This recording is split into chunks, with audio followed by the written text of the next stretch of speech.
తెలుగు రాష్ట్రాల్లో ఇటీవల కురిసిన భారీ వర్షాలతో ప్రాజెక్టులు జలకలను సంతరించుకున్నాయి. భారీగా పోటెత్తిన వరదతో గోదావరి, కృష్ణా నదులు పరవళ్లు తొక్కాయి. అటు ఎగువ రాష్ట్రాల నుంచి భారీగా వరద వచ్చి చేరుతోంది. కర్ణాటకలోని ఆల్మట్టి, నారాయణపూర్ నుంచి ఫ్లడ్ పోటెత్తడంతో తెలుగు రాష్ట్రాల్లో ప్రధాన ప్రాజెక్టులైన జూరాల, శ్రీశైలం, నాగార్జునసాగర్, ప్రకాశం బ్యారేజ్లలో నీటి మట్టం పెరుగుతోంది. ప్రాజెక్టులోకి భారీగా వరద చేరటంతో గేట్లెత్తి దిగువకు నీటిని విడుదల చేశారు అధికారులు.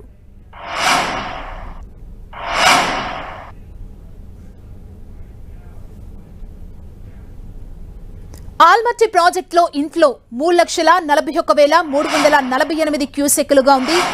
ఇన్ఫ్లో ఉండగా అవుట్ఫ్లో 3,52,588 క్యూసెక్కులుగా ఉంది. ప్రాజెక్టు పూర్తి స్థాయి నీటి సామర్థ్యం 129.72 టీఎంసీలు కాగా ప్రస్తుత నీటి మట్టం 60.96 టీఎంసీలుగా ఉంది.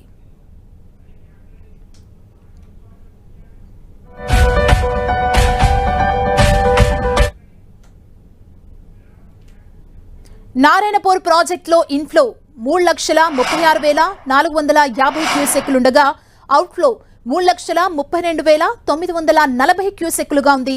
ప్రాజెక్టు పూర్తి స్థాయి సామర్థ్యం 37.64 టీఎంసీలు కాగా ప్రస్తుత నీటి మట్టం 9.73 టీఎంసీలుగా ఉంది.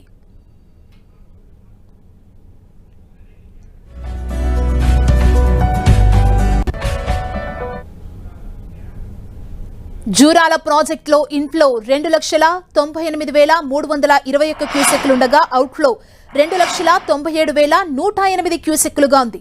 ప్రాజెక్టు పూర్తి స్థాయి నీటి సామర్థ్యం 9.657 టీఎంసీలు కాగా ప్రస్తుత నీటి మట్టం 1.55 టీఎంసీలుగా ఉంది.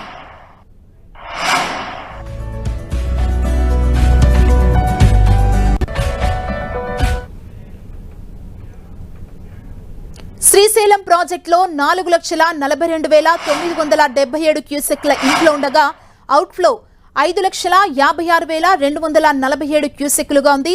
ప్రాజెక్టు పూర్తి స్థాయి నీటి సామర్థ్యం 215.8070 టీఎంసీలు కాగా ప్రస్తుత నీటి మట్టం 707.41 టీఎంసీలుగా ఉంది.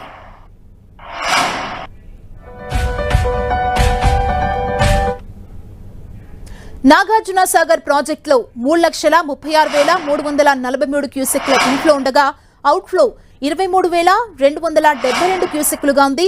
ప్రాజెక్టు పూర్తి స్థాయి నీటి సామర్థ్యం 312 టీఎంసీలు కాగా ప్రస్తుత నీటి మట్టం 115.08 టీఎంసీలుగా ఉంది.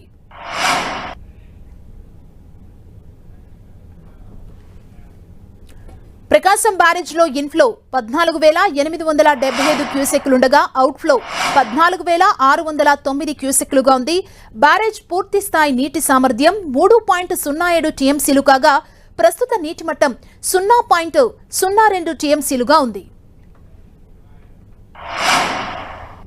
పులిచింతల ప్రాజెక్టులో ఎటువంటి ఇన్ఫ్లో నమోదు కాలేదు. ప్రస్తుతం 50 క్యూసెక్ల అవుట్ఫ్లో కొనసాగుతుంది. ప్రాజెక్టు పూర్తి స్థాయి నీటి సామర్థ్యం 45.77 టీఎంసీలు కాగా ప్రస్తుత నీటి మట్టం 44.64 టీఎంసీలుగా ఉంది.